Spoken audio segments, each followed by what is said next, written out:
నా పేరు నారికొండ నాగేశ్వరరావు అండి. బొప్పనవారిగూడెం, ద్వారకా తిరుమల మండలం, ఏలూరు జిల్లా. ఇక్కడ వల్లి సుబ్రహ్మణ్య స్వామి గుడి. మేము ఈ పక్కన తోట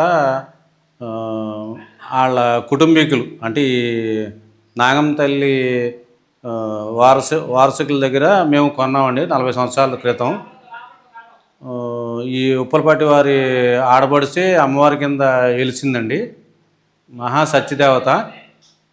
మేము డిసెంబర్లో సుబ్రహ్మణ్య స్వామి షష్ఠి జరుగుతుంది. ఇది మేము ఆ రోజు ఒక పండగ కింద చేసుకుంటామండి.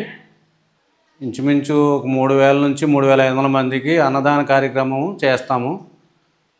స్వచ్ఛందంగా ఎవరికాలం చేస్తాము, ఒక్కోసారి అందరూ కలిపి అమౌంట్ వేసుకుని చేస్తాము. ఉప్పలపాటి సత్యనారాయణ గారని దీనికి ట్రస్టీగా ఉంటున్నారు, వాళ్ళ ఆడబడిసే. ఇది బొప్పనవారిగూడెం గ్రామంలో వెలిసినది అమ్మవారు. బాగా సత్యదేవత. ఇంచుమించు ఒక 20-25 ఊర్ల నుంచి ఇక్కడికి ఆ రోజు షష్ఠి రోజున వచ్చి అమ్మవారి ఆశీస్సులు పొంది వెళ్తారండి. ఒక 80-90 సంవత్సరాలు ఉంటాయండి. గుడి కట్టి ఒక 50 సంవత్సరాల నుంచి గుడి కట్టమండి. ఈ మధ్యన 10 సంవత్సరాల నుంచి బాగా డెవలప్ చేయడం జరిగింది.